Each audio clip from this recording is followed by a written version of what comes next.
Për 25 vjet, ajo jetoi në hijen e refuzimit, duke besuar se kurrë nuk ishte preferuar e babait të saj.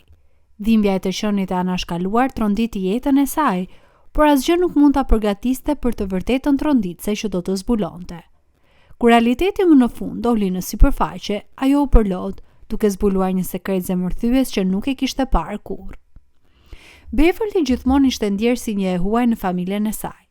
Babai i saj, Johan, ishte i largët dhe i pabesueshëm. Shkëputja e tij e ftohtë e bënte atë të pyeste veten pse ai i favorizonte vëllezërit e saj mbi të. Albert, Arthur dhe Victor mëshironin gjithçka që Johan admironte, karizmatik, të talentuar në muzikë dhe të hapur. Beverly, në kontrast, ishte artistike, introverte dhe nuk kishte asnjë prirje për muzikë, duke thelluar më tej ndarjen me saj dhe babait. Përpjekjet e Beverlyt për t'u lidhur me baban përmes dashurisë së përbashkët të familjes për muzikën gjithmonë përfundonin në dështim, siç ndodhi kur ajo aksidentalisht këputi të gjitha telat e një kitare, duke fituar vetëm zhgënjimin e tij të heshtur dhe të zjarrt. Në fund ajo hoqi dorë nga përpjekjet, por ndërsa rritej, distanca emocionale mes tyre i rëndonte shumë, duke lënë një dhimbje që nuk mund ta injoronte. Pse trajtonte ai keq ndryshe? Pse dukej kaq i largët?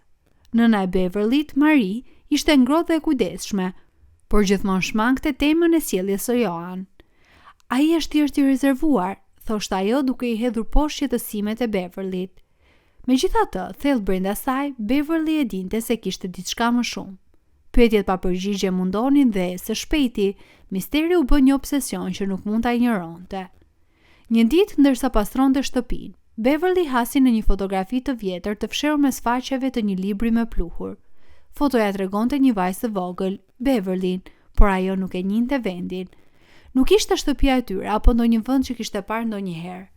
Ajo ia çoi fotografinë nënës së saj, e cila u bë dukshëm i sikletosur dhe tha: "Duhet të flasësh me babain tënd për këtë." Por Beverly e dinte më mirë se sa të pyeste Johan për pyetje të tilla. Herën e fundit që kishte pyetur për historinë e familjes së tyre, ai kishte shpërthyer në një zemërim të pazakont, duke i ndalur asaj të gërmonte në të kaluarën. E vendose për të zbuluar të vërtetën, Beverly filloi hetimin e saj. Stacioni i saj i parë ishte biblioteka lokale, ku kaloi ditë duke kërkuar në regjistra të vjetër dhe gazeta për çdo gjë rreth familjes. Pavarësisht përpjekjeve, ajo nuk gjeti asgjë të rëndësishme. E frustruar por e pandalshme, ajo kujtoi Papafingon, një hapësirë ndaluar në shtëpinë e tyre që gjithmonë kishte qenë e mbyllur. Një mbrëmje pasi babai i saj kishte rënë në gjumë para televizorit, ajo vendosi të provonte fatin. Armatosur me një shkallë dhe një palë kunj flokësh që i kishte parë të përdorur në tutoriale për hapjen e bravave, ajo u ngjit deri te hyrja e Papafingos. Për çudinë e saj, teknika funksionoi dhe dryni u hap. Ajo shtyu kapakun më nja dhe u ngjit në hapësirën e ftohtë dhe me pluhur. Papafingoja ishte mbushur me kuti, mobilje të vjetra dhe relike të harruara të së kaluarës. Ndërsa kërkonte, drita elektriku të saj rambi një valixhe. Emri i saj ishte shkruar në të me shkronja të zeza të mëdha. Zemra i rinte fort ndërsa hapi valixhen. Brenda kishte grumbull letrash dhe fotografish. Disa ishin foto të saj si bebe që nuk i kishte parë kurrë më parë, të tjera ishin foto shkollore që nuk i mbante mend ti kishte bërë. Kishte edhe dokumente, por në shikim të parë nuk kishin kuptim. Mes tyre ishte një dosje kuqe e mbushur me regjistra që dukej se vinte nga një spital. Duart e Beverly dridheshin ndërsa i shfletonte faqet, duke kërkuar për diçka, çfarëdo që mund të shpjegonte pse këto ishin fshehur. Dosja përmbante lista emrash, data dhe informacione mjekësor. Emri Beverlyt nuk ishte aty, por dosja gjendej në valixhen e saj. Pse? Ajo i paketoi gjithçka përsëri në valixhe dhe mbylli me kujdes kapakun para se të kthej në dhomën e saj. Duke shtrirë përmbajtjen në shtrat, ajo përpoqi të bashkonte copëzat e enigmës, por pyetjet vetëm sa shtoheshin. Pse i kishte fshirë babai i saj këto foto dhe dokumente? Pse asgjë nuk kishte kuptim? Papritma se kuptoi, i duheshin prova. Një test ADN-je ishte e vetmja mënyrë për të marrë përgjigjet që kërkonte. Të bindte vëllezërit e nënën e saj për të marrë pjesë në test ishte më e lehtë se sa e kishte pritur. Marie dhe pse hezituese pranoi kërkesën e Beverly. Vëllezërit e saj ishin kurioz, por bashkëpunues. Sfida e vërtetë ishte Johan. Beverly e dinte se ai kur nuk do të pranonte me dëshirë të merrte pjesë, kështu që ajo priti derisa ai të binte në gjumë dhe me kujdes mori një mostër nga goja.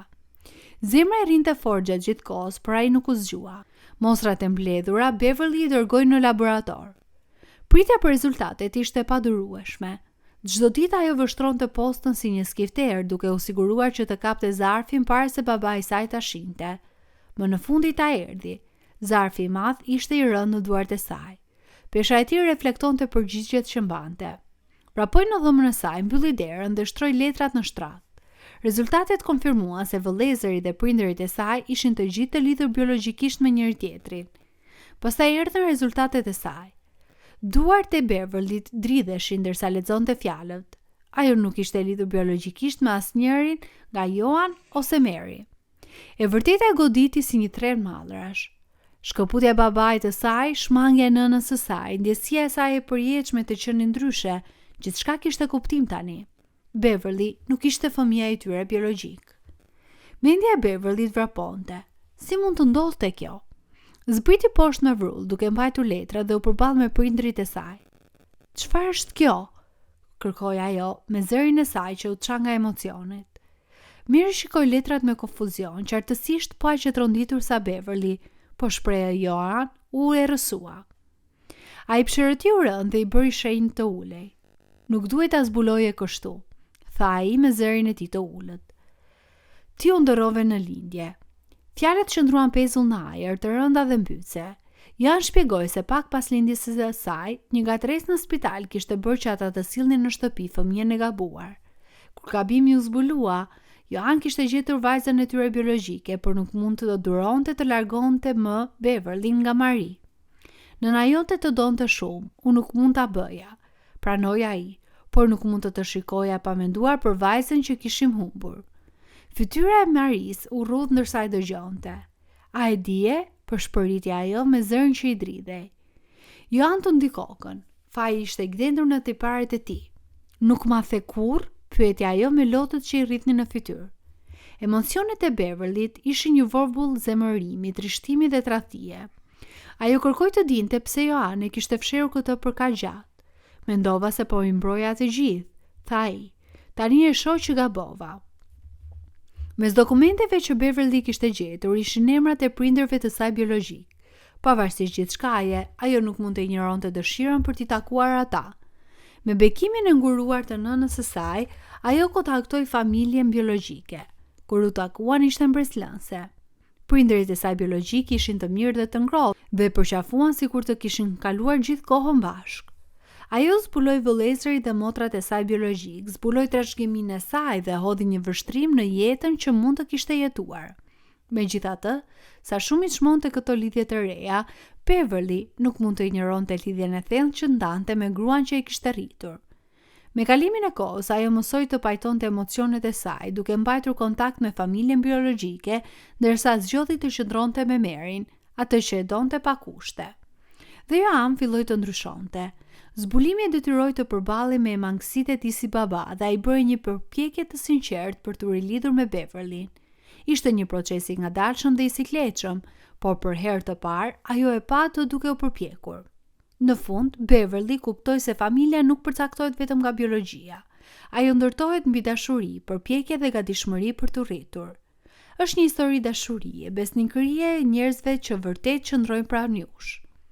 Kërkimi Beverlyt për përgjigje nxorri në dritë të vërteta të dhimbshme, por gjithashtu i dha asaj një kuptim më të thellë të vetes dhe vendit ku i përkiste. Edhe pse plagët e së kaluar do të mbeteshin gjithmonë, gjeti forcën për të ecur përpara, e rrethuar nga familja e saj biologjike dhe e zgjedhur, të cilët e donin pa kushte. Çfarë mendoni për këtë histori? Ndani mendimet tuaja me ne.